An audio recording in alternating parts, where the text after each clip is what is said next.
Buenas tardes a toda nuestra audiencia. Muchas gracias por conectarse el día de hoy.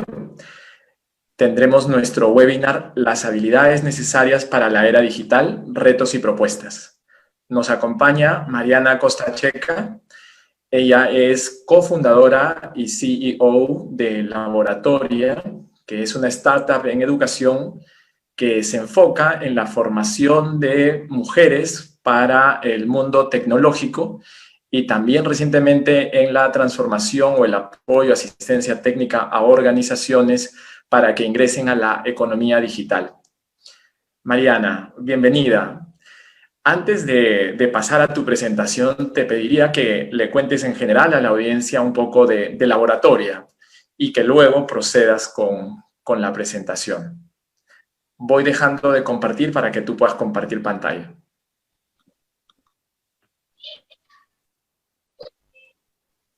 Sí, de hecho,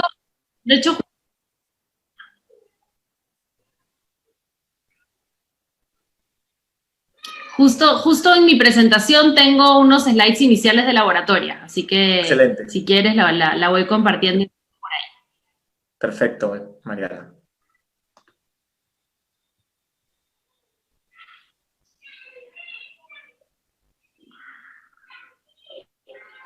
¿Ahí ven bien mi pantalla? La vemos. Bueno, perfecto. Bueno, muchas gracias, Nathan, por la invitación. Muy contenta de estar aquí hoy con ustedes para hablar un poquito de las habilidades necesarias para la era digital, ¿no? Una era que ha venido con fuerza en los últimos años y creo que con esta pandemia ya terminó de llegar para quedarse. Les cuento un poquito de nuestro trabajo en Laboratoria, que está muy orientado a este campo. Nosotros somos una organización que busca impulsar a las personas a desarrollar sus habilidades para trabajar y crecer en la era digital. Tenemos dos programas principales. Bueno, antes les voy a contar un poquito por qué hacemos esto. De hecho, nosotros, después de un montón de reflexión, hemos ido llegando a este entendimiento donde realmente en una era que está marcada por la tecnología es necesario avanzar en tres áreas fundamentales. La primera tiene que ver con desarrollar nuestro potencial humano, ¿no? De hecho, a más avanza la propagación y el desarrollo tecnológico, nos damos cuenta que en realidad un montón de trabajos se van a automatizar y lo que más tenemos que fortalecer son justamente nuestras capacidades humanas. Y voy a hablar mucho de eso hoy, aquellas cosas que todavía las máquinas no pueden hacer tan bien como nosotros y que justamente es en esta complementariedad de las cosas que la tecnología hace mejor que las personas y las cosas que las personas hacemos mejor que la tecnología, donde encontramos oportunidades increíbles de crecimiento. Segundo, porque realmente queremos apostar por la diversidad y la inclusión en la economía digital. Yo siempre digo que las personas que hoy están diseñando y desarrollando tecnología son las personas que van a tener un rol fundamental en cómo se ve el mundo, cómo se ve nuestro futuro, y es importantísimo que nos aseguremos que las mujeres somos también parte de este espacio. Por muchos estereotipos, por muchos años nos hemos quedado fuera, y si queremos que nuestra visión esté representada en ese futuro, tenemos que tener a más mujeres creando tecnología. Y la tercera razón que impulsa nuestro trabajo es porque realmente sentimos que hay que repensar la educación para los trabajos de hoy, ¿no? Nosotros, de hecho, hablamos mucho más de aprendizaje que de educación, porque muchas veces la educación está más centrada en quien enseña, no en el educador, y el aprendizaje tiene el foco, tienen el foco al estudiante en el centro. El mundo ha cambiado un montón y la educación todavía no ha cambiado suficiente. Entonces, este es otro tema que es súper importante para nosotros. Tenemos ahí dos programas bandera. El primero es con el que comenzamos hace ya un poco más de 6 años aquí en Perú. Es un bootcamp para mujeres que están en busca de mejores oportunidades. Es un programa de 6 meses, intensivo, bien sea front-end development o diseño de experiencia de usuario. Es toda una metodología de aprendizaje basado en proyectos que realmente intenta simular un ambiente laboral.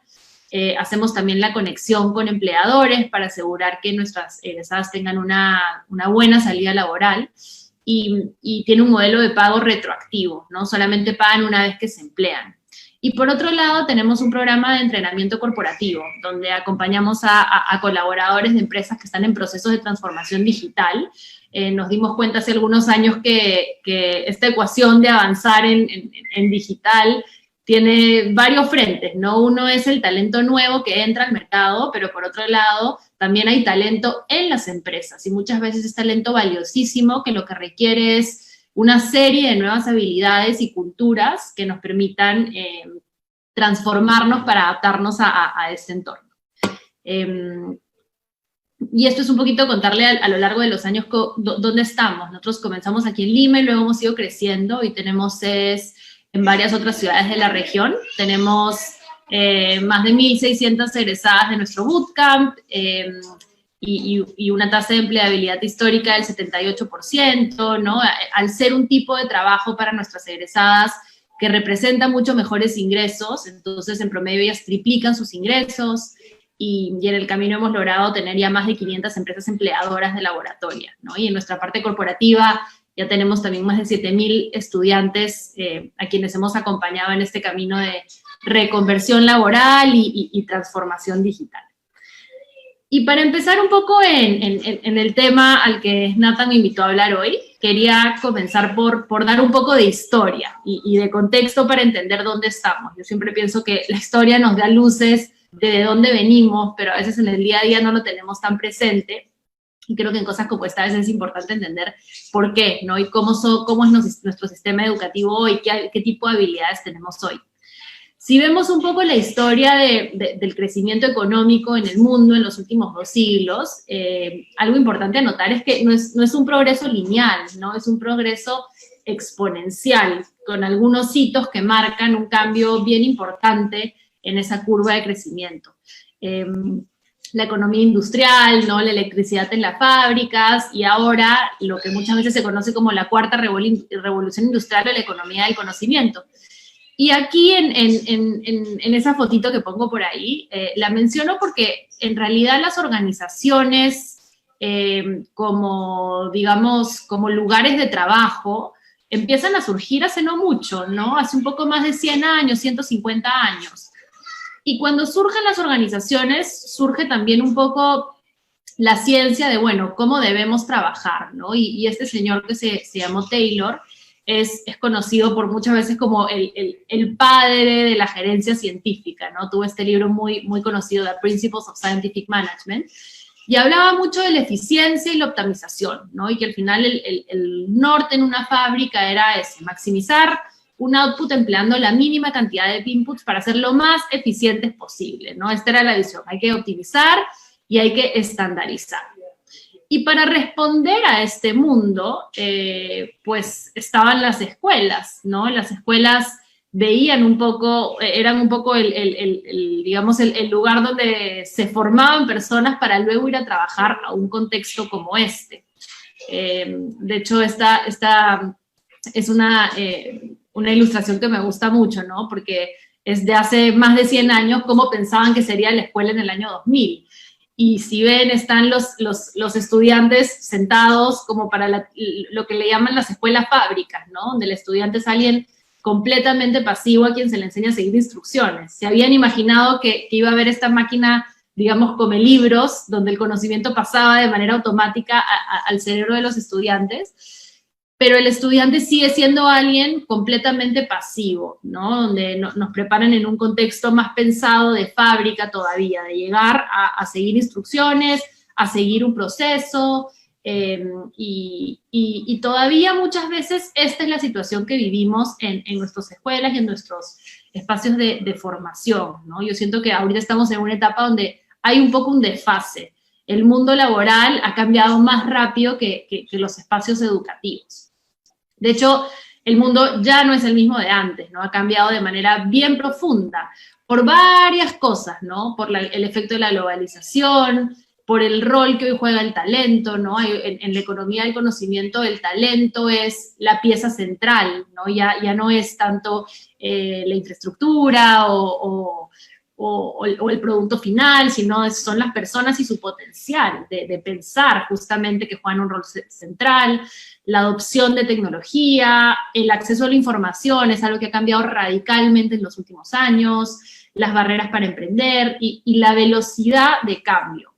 Y acá les muestro otra gráfica que es interesante, ¿no? Que habla de cómo la velocidad de adopción de tecnología realmente es mucho mayor, ¿no? Y se acelera a un ritmo exponencial. Si vemos, por ejemplo, cuánto tiempo le tomó al teléfono ser una tecnología que fuese adoptada por el 90% de la población, pues le tomó, 80 años, ¿no? Y si vemos cuánto le tomó al celular, por ejemplo, o al internet, ese periodo es drásticamente más corto. Entonces, ha habido como un proceso realmente acelerado de adopción de tecnología que está cambiando radicalmente nuestro mundo.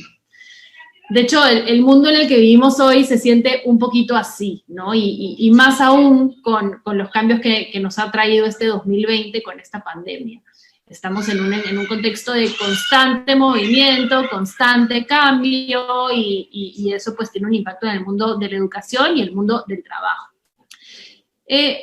Entonces, mi pregunta es esta, ¿no? Un poco en una era que está marcada por el cambio constante, ¿no? Por la disponibilidad infinita de información, ¿no? Tenemos un teléfono y ahí tenemos más información de lo que iba a acceder una persona a lo largo de toda su vida hace un siglo. Y por la llegada de la tecnología a todos los ámbitos de nuestra vida, ¿no? Y una tecnología cada vez mayor, cada vez más compleja, ¿qué habilidades necesitamos nosotros las personas en este contexto, ¿no? Y acá, bueno, lo primero es que sí, ¿no? Habilidades digitales. Creo que esta es una parte importante que no podemos dejar de lado, ¿no? Y estas se suelen dividir en dos categorías. Por un lado, las habilidades digitales básicas, ¿no? El manejo de dispositivos, la comunicación en medios digitales, el uso de software esencial para el trabajo en la economía del conocimiento. Entonces, todo esto ya realmente en el mundo de hoy entra en una categoría, digamos, muy básica, en la que realmente debemos lograr universalizar estas habilidades, porque ya son fundamentales, son requeridas para cualquier trabajo, y cada vez más este va a ser el caso, ¿no? Entonces, por acá hay una prioridad de estas habilidades que son las más básicas, cómo las llevamos realmente al 100% de las personas. Por otro lado, están las habilidades digitales avanzadas, ¿no? Y acá ya hablamos de temas como programación, ciberseguridad, marketing digital, machine learning, data analytics, diseño de experiencia de usuario, AI. Son estas habilidades que muchas veces se escuchan como habilidades que están siendo altamente demandadas, habilidades en las que hay un montón de demanda laboral, un montón de oportunidad de crecimiento para personas, y que sin duda alguna es el caso en el mundo de hoy, ¿no? Y acá yo lo que siempre digo es que debemos incentivar a más profesionales a que entren en este espacio. ¿Por qué?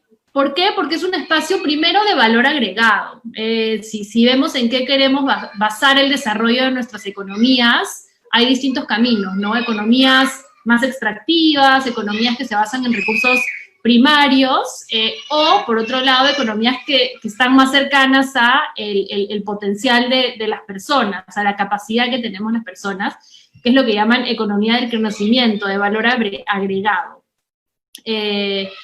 Entonces, nada, creo que aquí lo que nos corresponde hacer es ver cómo podemos lograr incentivar a más profesionales en este espacio y hacerlo sin sesgos, hacerlo sin estereotipos. Este es un espacio, por ejemplo, el laboratorio nació un poco por esa razón, ¿no? Porque en este segundo rubro hay una brecha de género bastante considerable, donde las mujeres estamos muy subrepresentadas en muchos de estos espacios por estereotipos, y si no hacemos algo para cerrar esta brecha, entonces nos vamos a quedar fuera de estas oportunidades, o vamos a vernos, digamos, como pasa hoy, ¿no? Sobre representadas en campos de menores ingresos, por ejemplo. Estos son campos de ingresos altos en general. Entonces, sí, como país creo que tenemos que apostar por tener cada vez más profesionales en estos rubros, porque eso nos va a traer muchas cosas buenas. Ahora, habiendo dicho esto, yo creo que sobre todo realmente las habilidades que necesitamos, más que digitales, son habilidades humanas, son las llamadas habilidades del siglo XXI. Y de eso quería hablar un poquito hoy, porque muchas veces pensamos que la solución a nuestros problemas es únicamente capacitar a 100.000 programadores, ¿no? Y con eso vamos a estar y vamos a salir adelante. Y en realidad no parte tanto por ahí. Sí hay que tener una estrategia para, como decía, fomentar más perfiles en esos rubros, pero mucho más poderoso es pensar en cómo construimos estas llamadas habilidades del siglo XXI, que son habilidades que conversan con la era digital, ¿no? ¿Y qué es la era digital? Es esta era que, como explicaba al comienzo, se caracteriza por una adopción rápida de tecnología, por el cambio constante, por un acceso infinito a información. Entonces, en ese contexto, donde la tecnología tiene un rol predominante, estas habilidades realmente son las que en nuestra experiencia al menos, son las más fundamentales y las más importantes. Y de hecho acá, por ejemplo, mucho se habla de transformación digital, ¿no? Es una palabra que seguramente se ha convertido un poco en una palabra del día a día en la mayoría de empresas y organizaciones. Y siempre nosotros con las empresas con las que trabajamos hacemos un poco este desglose, ¿no? Transformación digital, ¿de qué se trata, no? Y si vemos realmente digital, digamos, es la habilitación de capacidades innovadoras mediante la implementación de nueva tecnología. Y transformación tiene que ver con el cambio radical en la estrategia de negocio, el modelo operativo, el talento y la cultura con el objetivo de satisfacer las expectativas de los clientes. En el fondo es un proceso de transformación que te permite hacer un mejor uso de la tecnología, pero la palabra más importante para nosotros es siempre transformación, ¿no? De hecho, sí, hablamos mucho de transformación en la era digital, más que digital, porque al final es cómo yo transformo mi cultura de trabajo para potenciar las oportunidades que digital me ofrece, ¿no? Es la adopción de una cultura de aprendizaje y mejora continua para poder satisfacer las necesidades de los clientes en la incertidumbre de la era digital.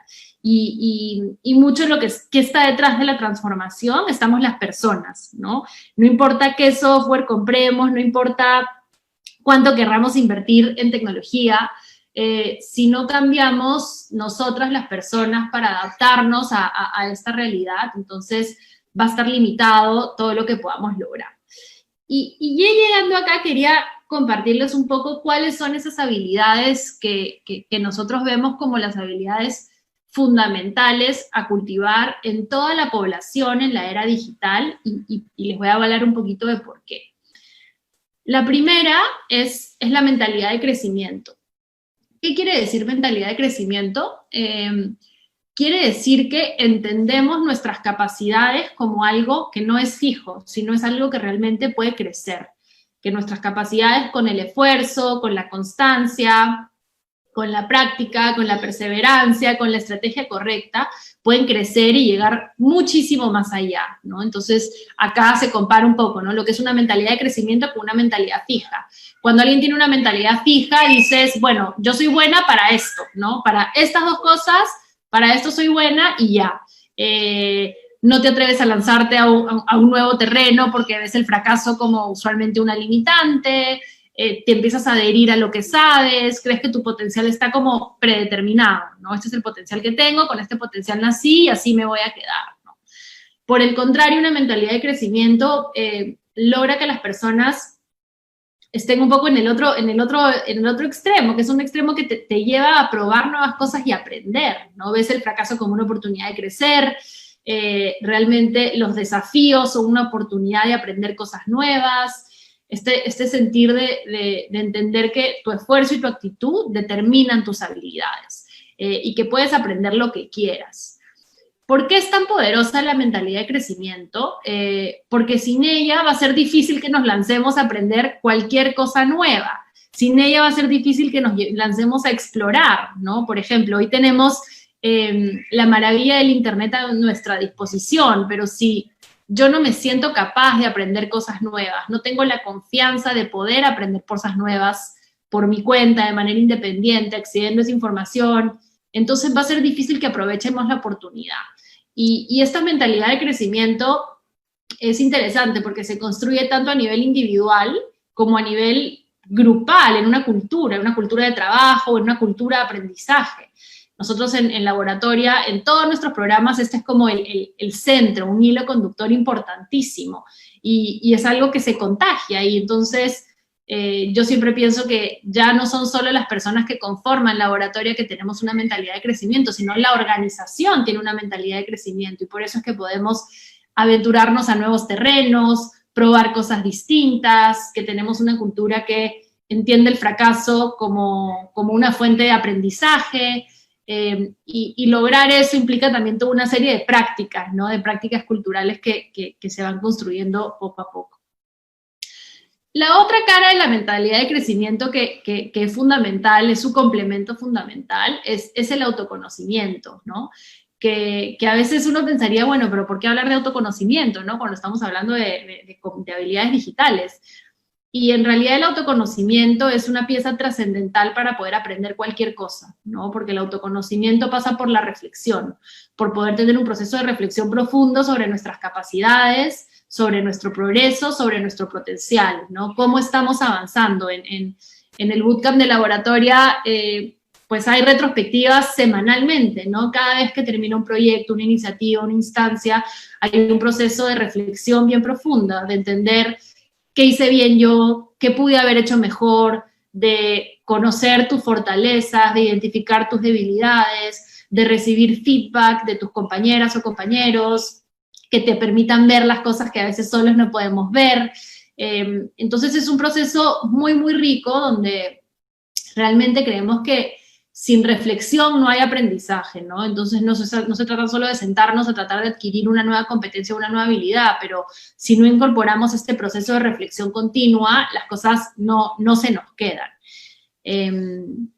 Otra habilidad fundamental en los tiempos de hoy, de hecho yo pienso muchísimo en esto últimamente, es el autoaprendizaje, ¿no? Aprender a aprender por nosotros y nosotras mismas, con la mentalidad y los hábitos necesarios. Es este sentido de apropiarnos de nuestro proceso de aprendizaje. Esto es algo que también decimos siempre en Laboratoria desde el primer día, ¿no? Por ejemplo, en nuestro bootcamp no hay clases, ¿no? No hay clases y no hay profesores, hay coaches. ¿Por qué no hay clases? Porque creemos que debe ser un proceso de autoaprendizaje, guiado por cada estudiante, ¿no? ¿Qué pasa usualmente en un salón de clases tradicional?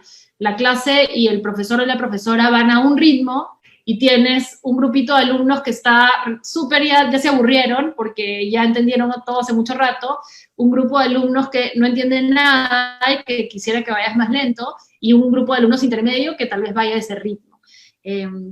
Es una visión estandarizada de la educación, ¿no? De que, bueno, todos necesitan lo mismo. Es más fácil de ejecutar, sin duda, pero nosotros hemos intentado apostar por un programa que realmente respete y valore la individualidad de cada persona, que cada estudiante pueda hacerse dueña de su proceso de aprendizaje, ¿no? Nadie viene acá a aprender algo nuevo porque alguien te obligó o alguien te dijo que tenías que hacerlo, sino realmente cada una es la dueña de este camino. Y, por ejemplo, en nuestros programas con empresas hacemos lo mismo, ¿no? A veces una empresa nos dice, no, mira, quiero que capaciten a 500 personas aquí. Nosotros siempre les decimos, mira, vamos a empezar a hacer una convocatoria y a ver quién se apunta, porque al final tiene que haber una motivación intrínseca de las personas para aprender. El autoaprendizaje, además, pasa por aprender a gestionar nuestro propio aprendizaje. Y yo pienso hoy, ¿no? Esto lo he pensado mucho últimamente. Ahorita estamos en un momento donde, por ejemplo, tenemos a millones de jóvenes en sus casas, muchos de esos jóvenes y esas jóvenes con acceso a internet y acceso a una computadora o algún dispositivo, y con mucho tiempo, ¿no? Encerrados, sin poder salir ahorita por la pandemia. Si tú eres capaz de autogestionar tu aprendizaje, de ponerte objetivos, de tener el criterio para discernir qué información en internet es buena, cuál no es tan buena, realmente no hay límite a lo que puedes aprender y a lo que puedes lograr en este tiempo, ¿no? En este año de pandemia, podrían lograr cosas trascendentales. Hay una cantidad de acceso a cursos gratuitos o baratísimos en internet que solo si logramos apropiarnos de este proceso podremos llevar adelante y aprovechar realmente.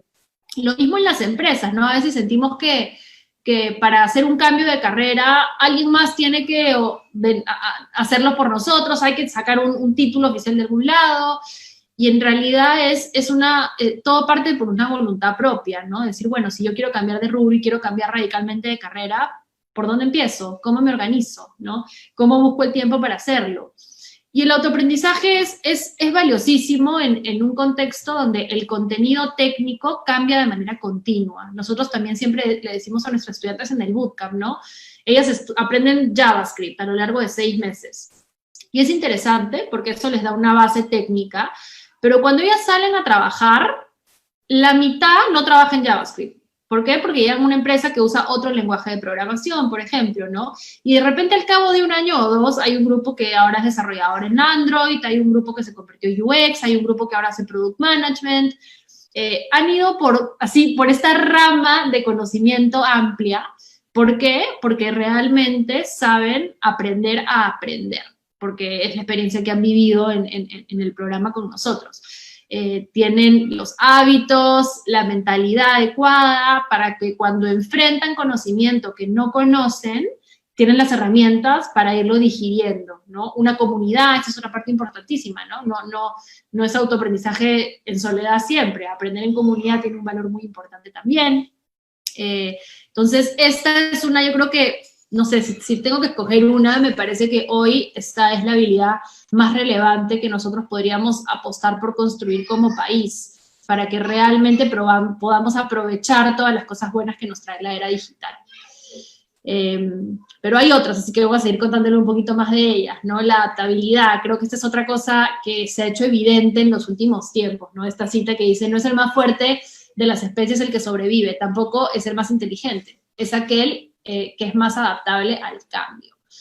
Y adaptarse es aprender a gestionar la incertidumbre y el cambio, ¿no? Aprender con herramientas como la reflexión, la flexibilidad, la apertura a otras alternativas, la resiliencia, el tomar iniciativa, realmente poder adaptarnos a un mundo cambiante. Y en un mundo que cambia cada vez más rápido, la adaptabilidad se vuelve algo fundamental también. Y es interesante ver cómo ha sido, por ejemplo, el destino de distintas organizaciones en esta pandemia, ¿no? Cuántas han podido adaptarse, darle la vuelta a su negocio, salir, ver qué herramientas hay para poder cambiar su servicio, salir y estar cerca a su usuario, a su usuaria, para entender hacia dónde tienen que evolucionar, y otras que no, otras para quienes esto es mucho más complicado.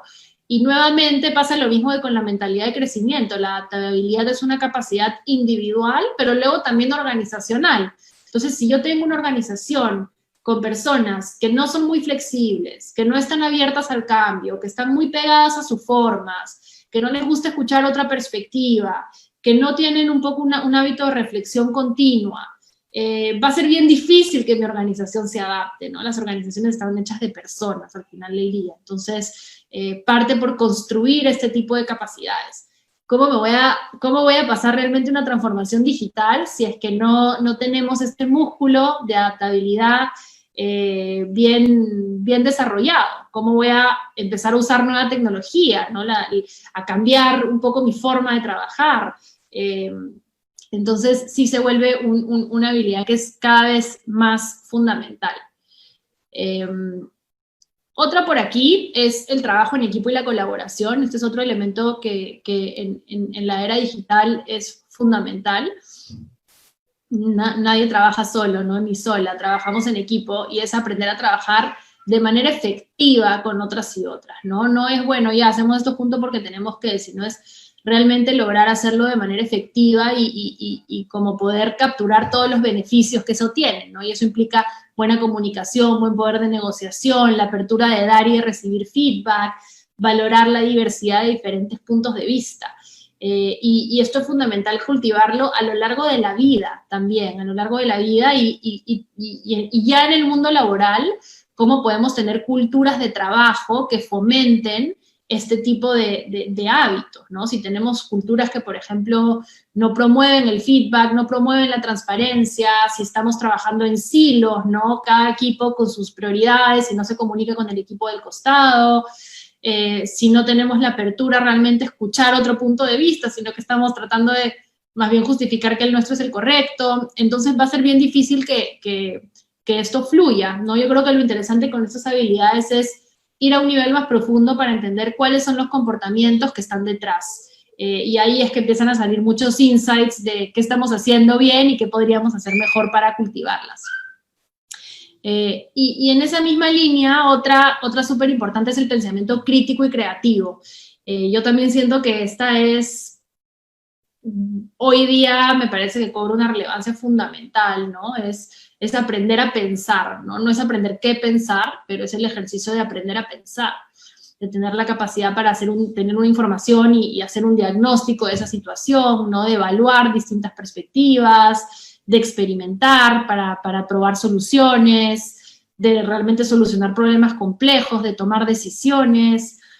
Y creo que esto hoy se ve en todo, ¿no? En todo lo que hacemos, desde si tomo la decisión de salir de mi casa o no, y puedo evaluar mis riesgos, ¿no? En esta pandemia, hasta mis decisiones políticas, ¿no?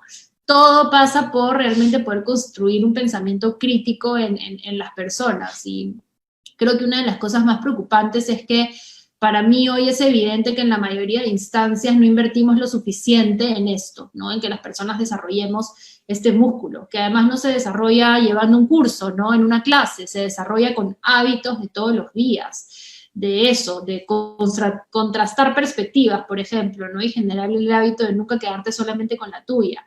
De comparar distintos puntos de vista, de, por ejemplo, permitir en nuestras organizaciones la experimentación, ¿no? Y no pensar, ya, esta es la solución, sino, ¿por qué no damos el espacio para diseñar un experimento y salir a probarlo? Y creo que otra vez acá hago el vínculo con digital, porque este es el tipo de cosa que en digital es súper viable, ¿no? Pero así, súper viable. Nosotros hacemos eso y un montón de empresas lo hacen continuamente, ¿no? Y si yo quiero saber qué tipo de comunicación, por ejemplo, es más atractiva, clara, adecuada, en nuestro caso, por ejemplo, para la convocatoria que hacemos, entonces nosotros experimentamos un montón y decimos, bueno, acá tenemos un website con este tipo de lenguaje, con este tipo de call to action, y acá tenemos uno un poco diferente, ¿no? Que resalta otro tipo de cosas del programa, otros valores. Vamos a hacer un experimento y vamos a ver cómo nos va, ¿no? ¿Cuál convierte mejor? ¿Cuál es más claro? ¿No? Luego le pedimos feedback a las postulantes que pasaron por las dos experiencias distintas. Entonces, el entorno digital permite hacer este tipo de cosas. Tenemos miles de herramientas de software as a service a nuestra disposición, tenemos miles de herramientas para construir una página web así, no necesitas ni código, ¿no? O sea, hay un montón de programas donde jalas aquí, jalas allá, te armaste tu web, te armaste tu plataforma de e-commerce, pero para hacer uso provechoso de todas esas herramientas, necesitamos este tipo de habilidad que está detrás, ¿no? De poder, bueno, a ver, ¿cuál es la que más me funciona a mí, ¿no? ¿Por qué? ¿Cuáles son los pros de esta, los contras de esta? Y a veces nos olvidamos que estas son las más importantes. Y ya para ir cerrando y también poder abrir la conversación, estas son habilidades transversales, ¿no? Que debemos construir en todos los peruanos y peruanas. ¿De quién es responsabilidad esto? Y yo creo que es una responsabilidad colectiva. El Estado tiene un rol fundamental a jugar, ¿no? Estas son habilidades que debemos apostar por construir desde la educación básica, digamos, a lo largo de la vida, ¿no? Pero empieza en la infancia, y ahí necesitamos tener escuelas que promuevan ese tipo de valores, que promuevan la motivación por el aprendizaje, el amor por el aprendizaje en los niños y niñas, eso, la colaboración, el pensamiento creativo. Eso pasa porque nuestros docentes estén preparados para este tipo de aprendizaje también, y eso pasa porque tengamos las herramientas, ¿no? Porque realmente se universalice el acceso a Internet, por ejemplo, y a la tecnología necesaria para poder hacer esta combinación, ¿no? De cómo construyendo lo humano yo puedo potenciar lo que me da la tecnología.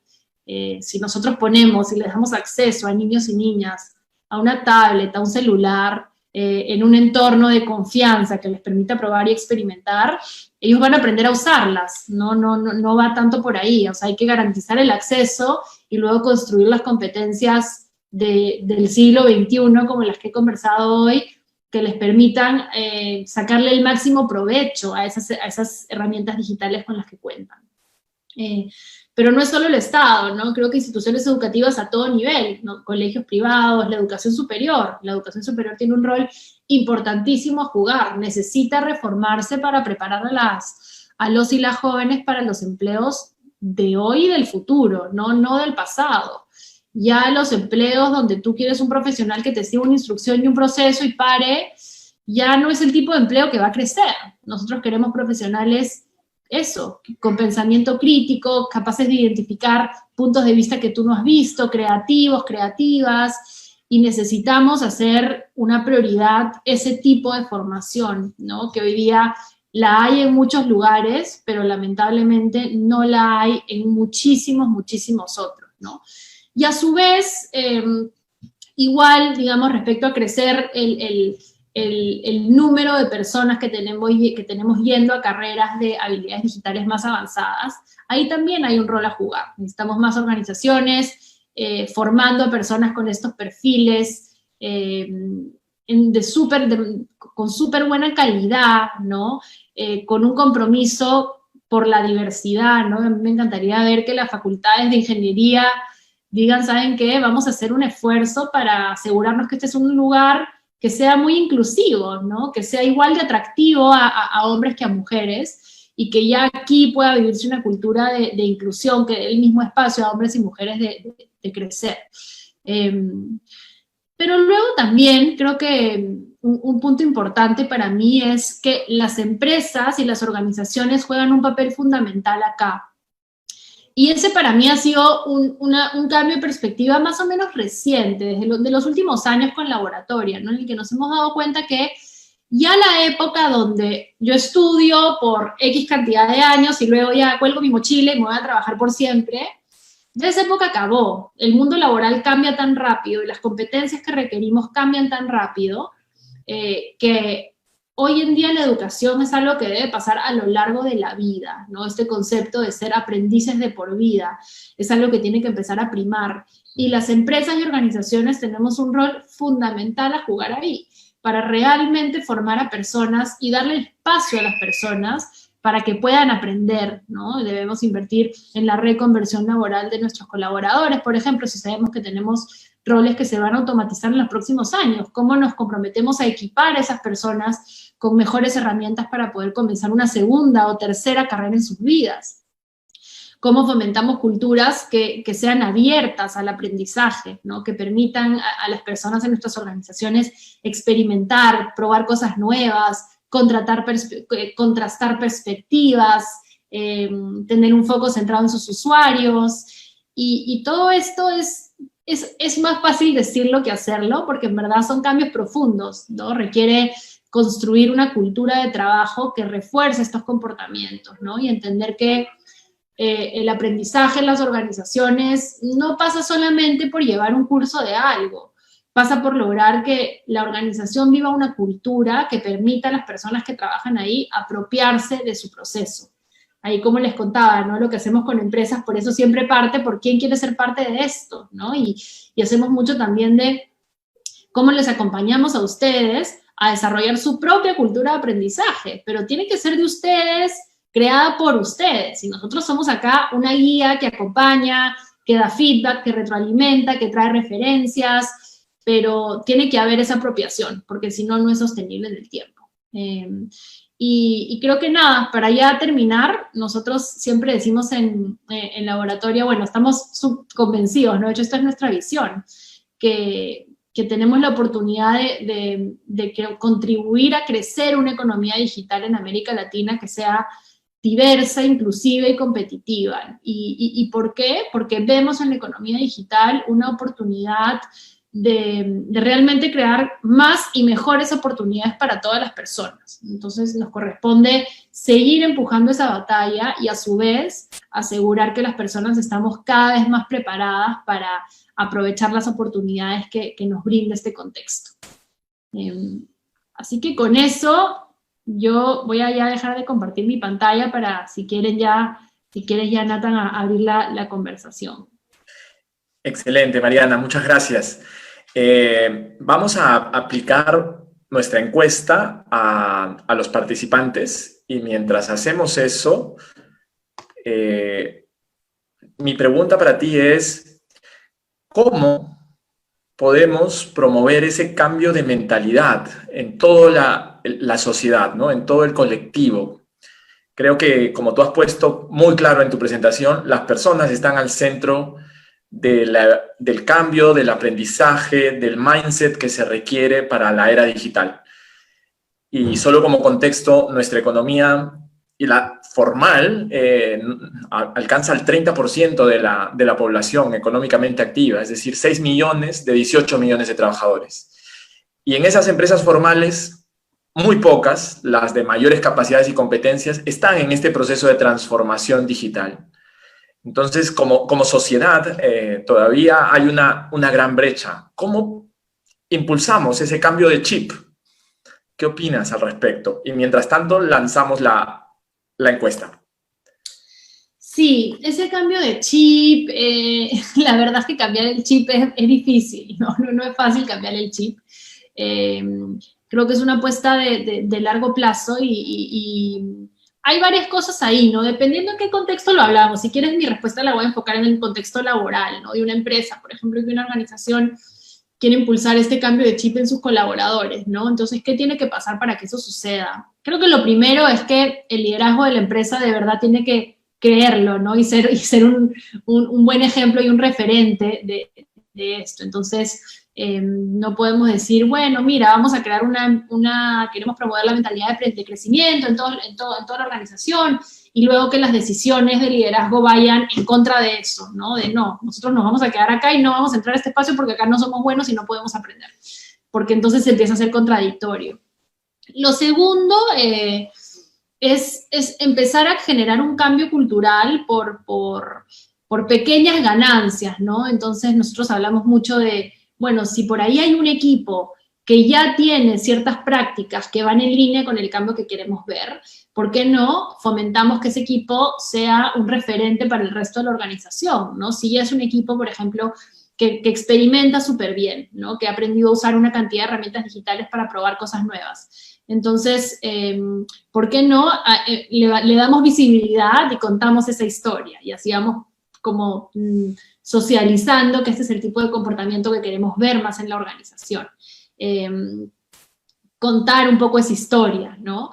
Y luego creo que otro punto importante también es abrir un espacio de reflexión continua sobre el proceso en sí, ¿no? Que creo que es lo más congruente hacer. Entonces, si tenemos una visión y tenemos pasos concretos que nos están llevando a esa visión, ¿cómo logramos continuamente reflexionar si estamos yendo por buen camino, ¿no? Nos planteamos que queríamos hacer más las cosas así o hacerlas más de esta otra manera.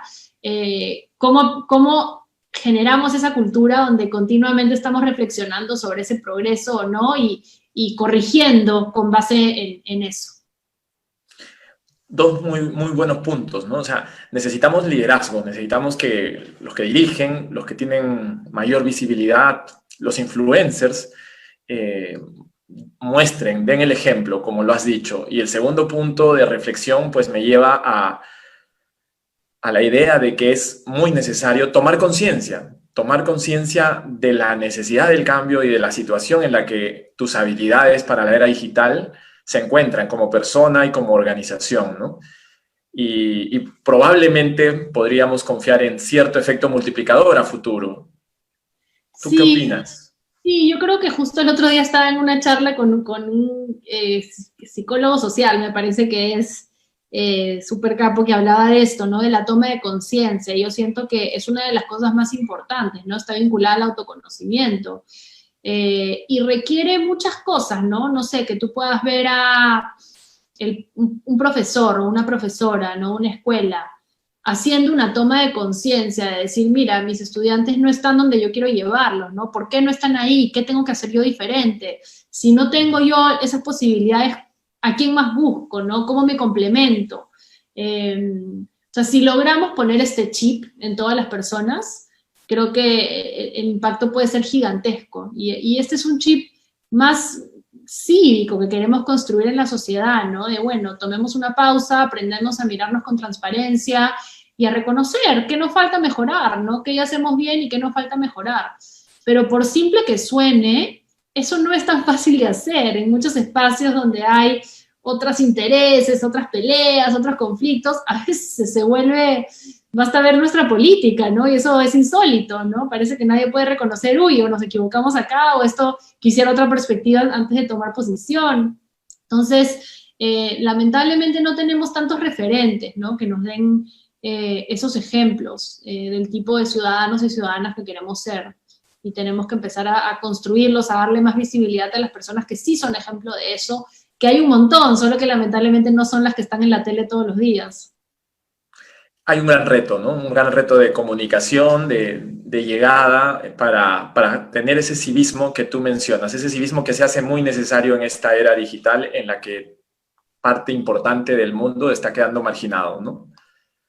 Así es. Perfecto, mira, vamos a cerrar la encuesta y a continuación te propongo la siguiente dinámica, Mariana. Leo la pregunta, leo los resultados de nuestra audiencia y luego respondes tú. Si tienes algún comentario u opinión adicional, más allá del sí o el no, lo compartes. Y finalmente yo también comparto mi impresión al respecto. ¿Te parece? Perfecto. La primera pregunta es, ¿se debería enseñar coding desde la educación primaria y secundaria? Sí, 95% de nuestra audiencia. ¿Tú qué opinas, Mariana?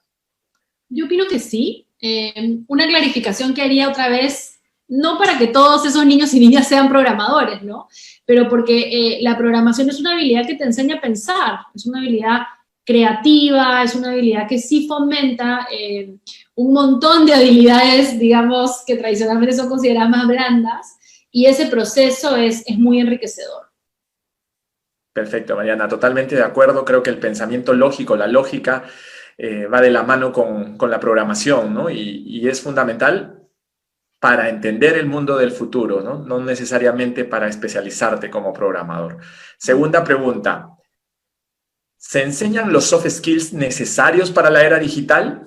Sí, 24%. No, 76%. ¿Tú qué opinas, Mariana? Yo creo que depende de dónde, ¿no? Creo que si esto lo entendemos más como en general, a nivel país, creo que no. O sea, creo que no veo una prioridad clara, o al menos no la conozco de cerca, ¿no? En la currícula, digamos, nacional, de decir, mira, estas son las 5 habilidades, estas habilidades del siglo XXI que todos y todas tenemos que cultivar en el país y pues es una tarea de arduo aliento, ¿no? Y lograr eso. Entonces creo que ahí sí todavía nos falta, lamentablemente. Coincido contigo, no creo que se haya dado la suficiente importancia. Falta mucho por hacer, ¿no? Y creo que parte del problema es la macrogestión a nivel país y entonces tienes que concentrarte en 2 o 3 temáticas, comprensión lectora, habilidades matemáticas, en lugar de tener una microgestión con directores de instituciones educativas de calidad y profesores donde puedan preocuparse por temas tan importantes como los soft skills, ¿no? Tercera pregunta. ¿Los líderes de las empresas están preparados para la era digital? Sí, 13%. No, 87%. Preocupante. ¿Tú qué opinas, Mariana? A los líderes y las líderes. Yo creo que hay de todo, ya creo que hay de todo. Sí siento que en su mayoría todavía nos falta. O sea, sí veo algunas líderes muy visionarios que están ahí y que están impulsando esto hace muchos años, pero creo que, digamos, en comparación al número de organizaciones que tenemos, probablemente no son todos los que deberían ser y todas las que deberían ser, ¿no? Entonces sí veo una brecha ahí importante todavía de a nivel empresarial, ¿no? El mundo empresarial peruano tiene una oportunidad todavía de renovación y de innovación grande por delante.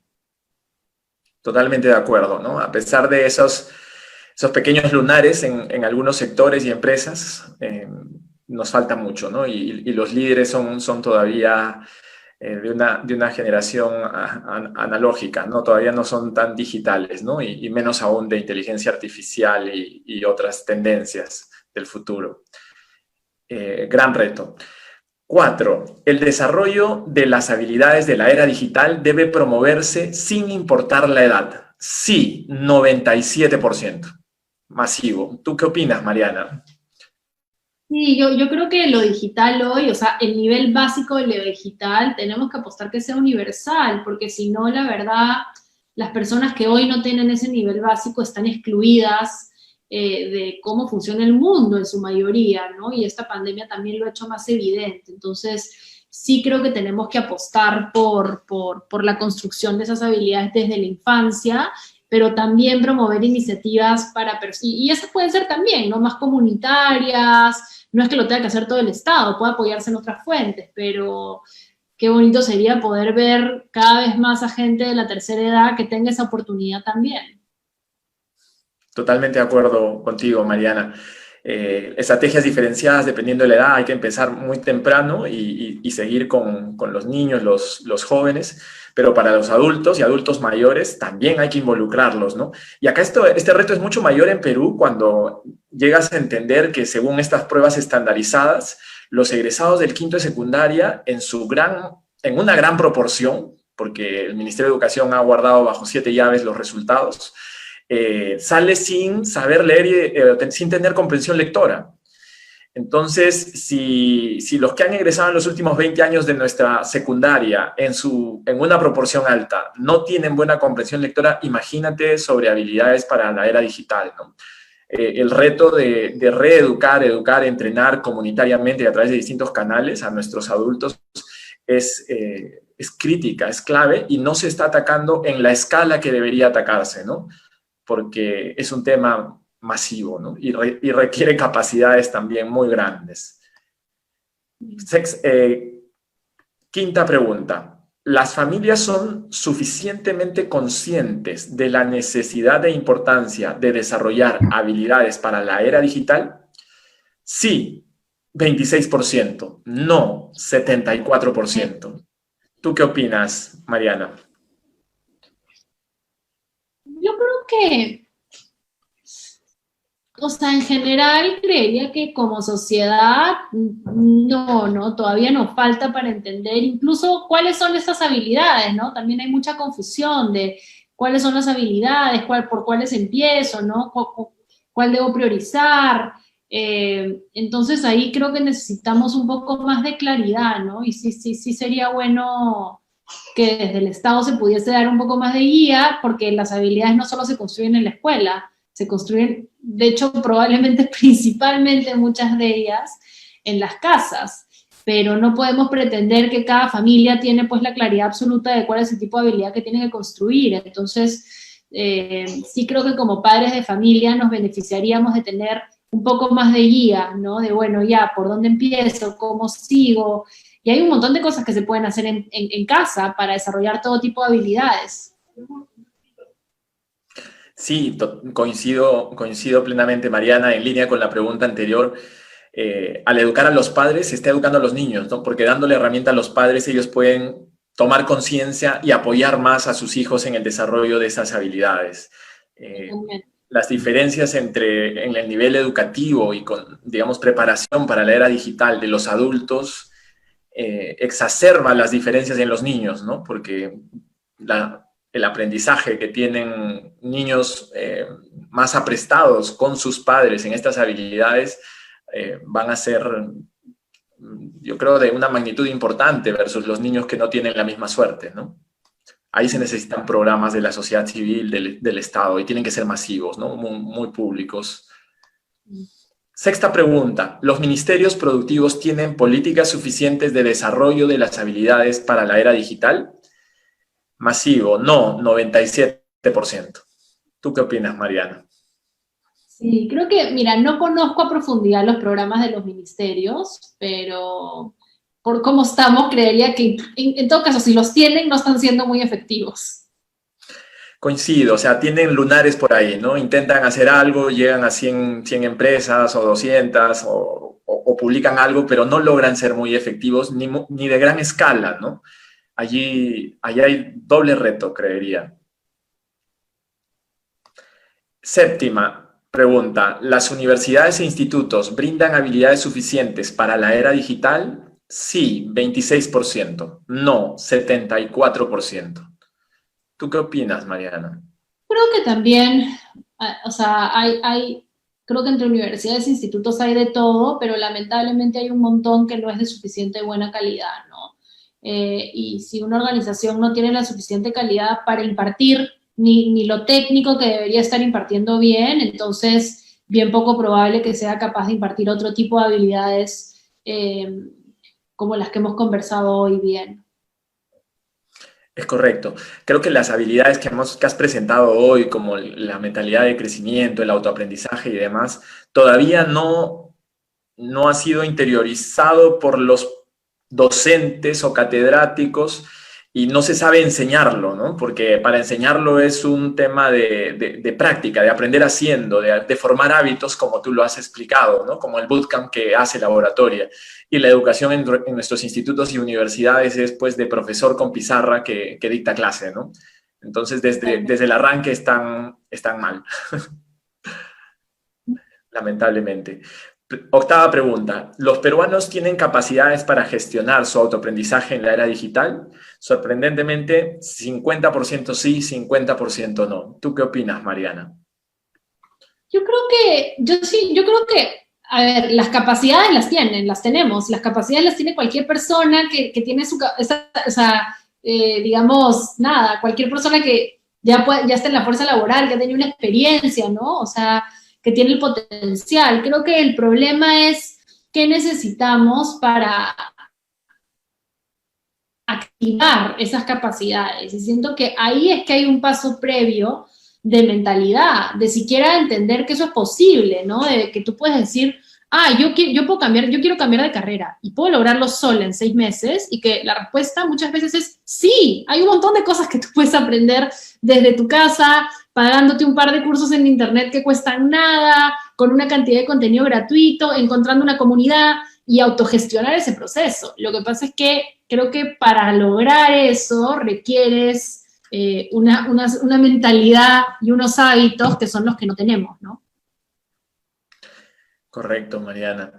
Yo ahí creo que hay una diferencia importante por grupos de edades, ¿no? Los más jóvenes tienden bueno, mi impresión, no estadísticamente significativa, es que tienen mayor creencia o creen más en que pueden aprender solos, mientras que los adultos mayores de 40 o 50 probablemente no lo incorporan en su mindset. Me gustaría que cada vez más peruanos piensen que pueden aprender a toda edad, ¿no? Y aprender solos, sobre todo con toda la información disponible.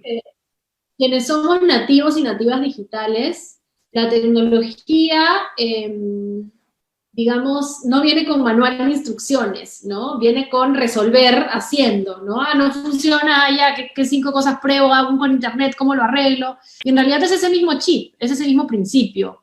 Y yo sí me doy cuenta que para alguien que no es nativo digital, esto es un poco más complejo, porque estás acostumbrado veo mi manual, esto tengo que hacer y lo logro. Y si algo se sale de eso, no hay tanto esta capacidad de resolver, ¿no? Que sí creo que ya cuando uno crece con esa exposición a la tecnología, se logra un poco más fácil. De acuerdo. Novena pregunta. ¿El pensamiento crítico y la resolución de problemas es desarrollado adecuadamente? No, 89%. ¿Tú qué opinas, Mariana? Yo acá sí creo que no. Sí creo que nos falta bastante. Es un no rotundo, y es lamentable porque pensamiento crítico y resolución de problemas son dos de las habilidades humanas que van a tardar más tiempo en ser reemplazadas por inteligencia artificial, ¿no? Entonces son dos de las habilidades más humanas y que te dan más competitividad en el mundo digital, ¿no? Para complementar y ser potenciado por toda la tecnología, ¿no? En lugar de reemplazado por la tecnología. Y esto debería enseñarse. Y otra vez tiene que ver con el método de enseñanza, ¿no? Décima pregunta. ¿El Perú puede quedar en un rol marginal en la era digital? Sí, 84%. ¿Tú qué opinas, Mariana? Mira, yo esta pregunta simplemente diría que que no porque no podemos permitírnoslo, ¿no? Esta es una oportunidad importante que tenemos por delante y simplemente no hay que dejar la opción del sí abierta, hay que trabajar para que eso no sea y que más bien el Perú pueda aprovechar la era digital para resolver un montón de los problemas que tenemos pendientes. Coincido contigo en que debería ser una prioridad del máximo nivel en Estado, en sociedad civil, en empresas, en institutos y en las familias, ¿no? Pero viéndolo de repente objetivamente y entendiendo dónde se están desarrollando las tecnologías, el 5G, la inteligencia artificial, la genética, la conexión entre genética y microprocesadores, etcétera, estamos como América Latina, ni siquiera como Perú, en un área marginal, ¿no? Y somos importadores de esos productos y conocimientos. Y lamentablemente lo que hace es que una fracción minúscula de nuestras economías pues va a estar vinculada, pero la gran mayoría va a estar fuera.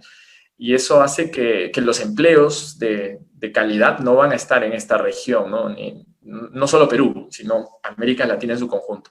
Dicho esto, todo lo que hagamos por tratar de cerrar esa brecha será muy bien retribuido, ¿no? Para la sociedad en su conjunto y para cada empresa, familia. Hay un gran reto ahí.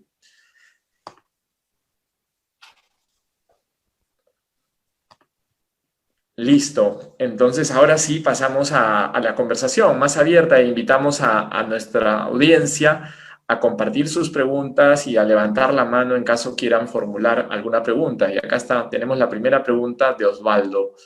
Por favor, Osvaldo, tienes que habilitar tu micrófono y puedes formular tu comentario o pregunta.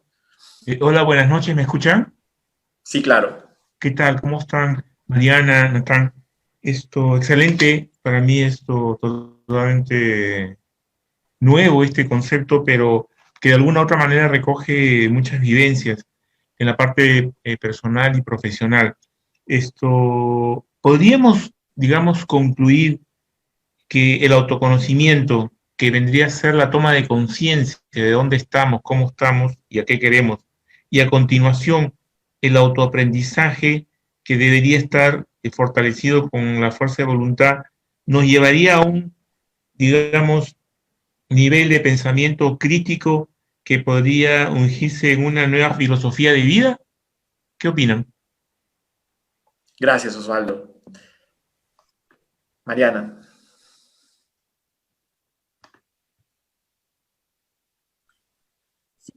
Sí, yo lo llamaría así, la verdad. Yo creo que es una nueva filosofía de vida. Es una nueva manera de verte a ti, de ver el mundo, de ver tu proceso de aprendizaje. Es un cambio de chip, ¿no? Para mí ese mismo proceso ha sido bien radical, ¿no? De pensar que para aprender cosas nuevas me tengo que inscribir, tengo que tener un diploma, ¿no? Tengo que escuchar que alguien más me las diga, a darme cuenta que puedo yo leer, que puedo yo juntarme a conversar con un grupo de personas que compartan ese interés, que puedo yo reflexionar sobre en qué soy buena, dónde me falta. Para mí ha sido un cambio profundo, entonces sí, yo creo que sí es un cambio de filosofía de vida de alguna manera.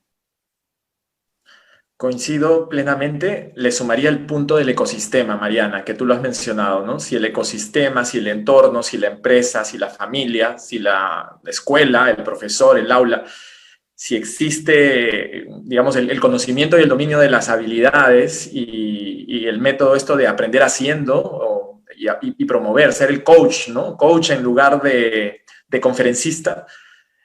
Habría gran oportunidad, ¿no? De ir progresando. Y no importa el punto de partida, podrías avanzar un poco y mejorar, ¿no? Y progresivamente ir incrementando tu conocimiento y tu preparación para esa era digital. Y no solamente en pensamiento crítico, ¿no? Sino también en las habilidades más técnicas que podrían ir con diseño de páginas web, marketing digital, analytics, etcétera, ¿no?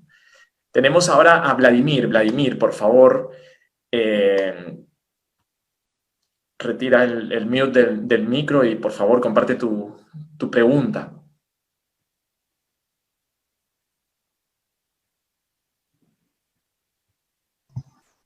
Sí, buenas noches. Quisiera más o menos de repente hacer una pequeña reflexión. Bueno, si Mariana y ustedes nos ayudan en el tema de qué tiempo se necesitaría más o menos para, como dijo Mariana, lograr en Perú la universalización de estos sistemas de estas habilidades, sobre todo de repente en el nivel de educación primario o secundario, ¿no? Gracias, Vladimir. Mariana. Sí, la verdad que no lo sé, no podría dar una respuesta de un tiempo exacto, porque siento que son muchas cosas, ¿no? Por un lado, creo que está la infraestructura de los colegios, ¿no? La conectividad, la infraestructura tecnológica, que no veo por qué tendría que demorar tanto, ¿no? Es un tema de ejecución, sin embargo, demora mucho. Entonces, no conozco tanto de la gestión pública desde adentro como para decirlo. Y después creo que hay un tema de el primer chip que hay que construir es el de los docentes y las docentes, para que luego pueda pasar y ser transmitivo a los estudiantes. Entonces, ahí creo que hay un trabajo también y creo que es un trabajo continuo, porque este es un proceso para la vida, ¿no? No es que es algo de lo que ya le haces check y dejas de hacer, sino que son habilidades que están en construcción y mejora toda la vida. Entonces, creo que más que pensar cuándo terminaríamos, yo diría, ¿cuándo empezamos? No hay que empezar ya y no pararemos. No deberíamos parar más hasta que vayamos viendo resultados y bueno, y mejorando cada vez y yendo a cosas más complejas, pero creo que es un proceso de largo aliento. Me gusta esa frase, Mariana. ¿Cuándo empezamos? No cuándo vamos a terminar, pero cuándo el Estado, cuándo las empresas, cuándo hay mayor conciencia para lanzar un proceso ordenado. Y creo que por olas, ¿no? Por etapas, formando formadores, formando líderes, ¿no? El quick win, la cosecha temprana. Quienes están más listos y están dispuestos a ser role models para los demás y apoyar y cómo se van creando ecosistemas. Como tú has dicho, es un tema muy complejo, muchos temas. Sobre la infraestructura, sí, efectivamente demora mucho, la red dorsal es un elefante blanco, no ha sido aprovechada, los operadores han hecho redes paralelas, no terminan de implementarse. El Minedu ha hecho una compra de tablets, no sabemos cuánto tiempo demora en repartirlas, las familias ojalá tengan las condiciones para usar las tablets, ¿no? Hay mucho por hacer, pero debemos empezar. Yo creo que ese mensaje, Mariana, es muy potente el que has dado. ¿Tienes alguna idea adicional? No, creo que con eso me quedaría, con que empecemos ya, no tenemos tiempo que perder, porque nuestros estudiantes no tienen ese tiempo tampoco, tienen que aprovechar. Excelente. Nos llega una pregunta por el chat. ¿Cuáles considera que son los hard skills más necesarios hoy en día? Sí, creo que hay varias carreras distintas posibles a explorar, ¿no? Y también distintos mecanismos, o sea, por ejemplo, en el espacio donde nosotros estamos, yo siento que son dos espacios muy ricos, de muchas oportunidades, ¿no? En laboratorio tenemos programación, digamos, y los hard skills que eso implica, ¿no? Y tenemos diseño de experiencia de usuario, que es la parte más de el diseño de un servicio o un producto digital, y se complementan muy bien. Y creo que son habilidades de alta demanda ahorita, de alta demanda y también útiles para lo que una misma podría hacer, ¿no? Para emprender algo propio. Entonces, esas me parece que son valiosas. Creo que ahora con el contexto que nos trae la pandemia van a haber un montón más, ¿no? Ventas en línea, e-commerce, temas vinculados a data y analítica, todo eso va a ir creciendo y ojalá crezca cada vez más, porque eso va a ser una buena señal de que estamos avanzando en el camino correcto. De acuerdo. Yo creo que en un sentido más amplio serían todas las carreras STEM, ¿no? Science, Technology, Engineering and Mathematics. Todas las líneas, las megatendencias van hacia inteligencia artificial, genética, nuevos materiales, 5G, blockchain, etc. Entonces, necesitas desde biología, matemática, electrónica y bueno, todo lo que es el coding, ¿no? Y las habilidades para el mercado digital que Laboratoria promueve e impulsa en varios países de América Latina, ¿no? Hay mucho en el hard skills, ¿no? Y todo combinarlo con los soft skills para que esto se potencie, ¿no? Y puedas ir a trabajar en grupos, trabajar en los equipos y también ser emprendedor, ¿no? Si es que corresponde ser emprendedor. Tenemos una pregunta de Javier. Por favor, Javier, tu micrófono. Buenas noches, ¿qué tal? Hola Mariana, ¿qué tal? Un gusto conocerte. He escuchado con atención todo lo que nos has compartido. La verdad que estoy disfrutando la entrevista y quiero, bueno, un poco comentar, analizar un poco la situación del Perú en el tema de que acá nos falta un poco la cultura digital, que abarca muchos puntos. Yo veo acá con preocupación que el peruano en sí no tiene esa cultura, seguramente por muchos factores, uno de los cuales quizás pues es el miedo, hablando pues del e-commerce, el miedo a comprar por línea. Todavía no tenemos esa cultura, estamos muy lejos de todo eso, pero es cierto, cada vez pues la información nos está llegando de a poco, de repente debería acelerar un poco esa información. Creo que todavía no se está fomentando lo suficiente, pero también veo un poco de preocupación, si bien es cierto, la información está en la web por doquier, pero hay que tener un poco de cuidado de los falsos gurúes, que quizás muchas personas que con el ánimo de emprender buscan información y reciben esa mala información y claro, a partir de eso pues empiezan a emprender y quizás no hay una correcta información hacia los clientes, una correcta asesoría. Entonces, ¿consideras tú que debería haber una entidad reguladora para todos aquellos emprendedores o información digital, digamos, para entablar una correcta alineación para todos, ¿no? Todos los que quieren emprender, todas las personas que quieren recorrer este mundo digital, ¿consideras que debe haber una entidad a futuro? Gracias, Javier. Gracias, Javier. Yo lo que pienso es que en estos temas la realidad siempre va muy por delante que la regulación. O sea, avanza muy, muy, muy, muy rápido. Y eso lo hace difícil, ¿no? Ahora, eso no quiere decir que hayan ciertas cosas que sí se tienen que regular, a pesar de que llegue tarde, no llegue después. En el sentido, o sea, creo que también con el e-commerce, esto que mencionas, también eventualmente siento que las cosas se van emparejando, solo que eso también toma su tiempo, ¿no? Hay temas de confianza que al comienzo son difíciles porque la gente no tiene mucha experiencia todavía, ¿no? Como usuaria o del otro lado, como empresarios. Entonces, todavía no hay una generación de personas que ya tenga esa experiencia, digamos, más recorrida, tanto vendiendo como comprando en e-commerce. Entonces creo que estamos como más susceptibles a esas cosas, pero conforme se extiende y se propague más el uso, creo que también pues aprendemos un poco de esa experiencia, ¿no? Y hay desde más personas que pueden asesorar, hasta más alternativas para comprar, ¿no?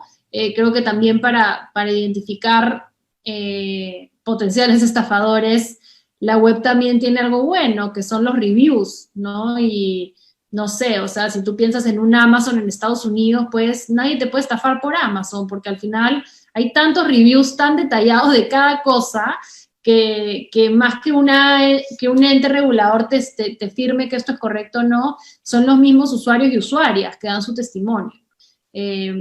Acá el tema es que todavía estamos lejos de eso, porque no tenemos esa escala, pero yo creería que eso va a llegar. Correcto. Allí quizás, relacionada a la pregunta de Javier, más allá de que pueda haber autoaprendizaje de todos como profesionales, como especialistas o como potenciales emprendedores, yo creo que hay un gran espacio para la asesoría y las empresas que se distingan, ¿no? por ser serias y por en verdad conocer las materias para que asesoren a estas empresas, ¿no? Emprender solo Puede ser posible hasta cierto punto, pero a partir de ahí siempre se requiere ese conocimiento especializado externo, ¿no?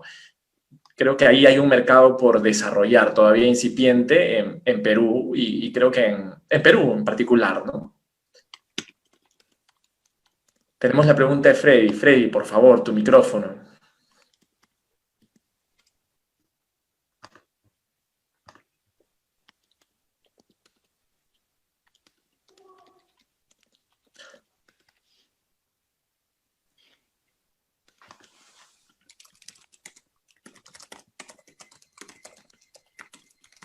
Freddy, ¿estás ahí? El micrófono está habilitado.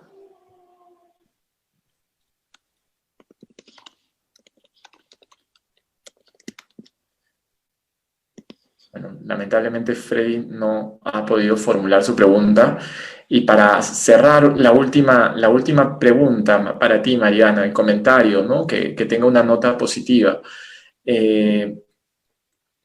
¿Ves tú que el Estado, que tiene un rol? Reconocemos que las familias, las personas, cada uno, las empresas tienen la posibilidad de seguir avanzando y preparándose para la era digital. Pero viendo al Estado específicamente, en tu experiencia, ¿ves avances en las políticas? ¿Ves avances en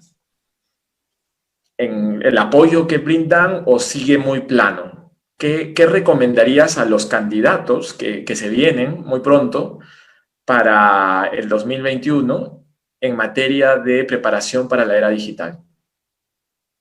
Sí, yo sí siento que todavía queda muchísimo, muchísimo por hacer. Reconozco los esfuerzos, creo que sí hay esfuerzos, sería injusto decir que no los hay, pero solamente la gestión de esta pandemia, donde las herramientas digitales nos hubieran podido ayudar muchísimo más, ponen en evidencia las falencias grandes que tenemos todavía, ¿no? Entonces creo que hay mucho más por hacer. Y mi mensaje sería que no es uno o lo otro, ¿no? No es, uy, no, mira, primero, no sé, o sea, Perú tiene carencias muy básicas, ¿no? No tiene el acceso al agua y al saneamiento, no es universal, al internet mucho menos, pero creo que no es una u otra, ¿no? No es, hay que esperar que esto esté para empujar esto, ¿no? Para mí lo digital más bien es lo que nos va a ayudar a dar saltos cualitativos importantes en otros aspectos, ¿no? Lo que podría. Entonces, pienso que tiene que ser prioritario. De acuerdo, Mariana, muy, muy de acuerdo contigo. Muchísimas gracias, Mariana, por la presentación, por compartir con nuestra audiencia tus comentarios, ideas, opiniones en relación a sus preguntas. Y también gracias a toda la audiencia por estar conectado con nosotros. Palabras finales, Mariana. ¿Cuál es tu pensamiento para la audiencia? Muchas gracias por la invitación. Nada, que vayan adelante y exploren un poco ese camino de apropiación del aprendizaje, a ver qué descubren. Excelente, Mariana. Muchas gracias y nos vemos en el siguiente webinar. Hasta luego.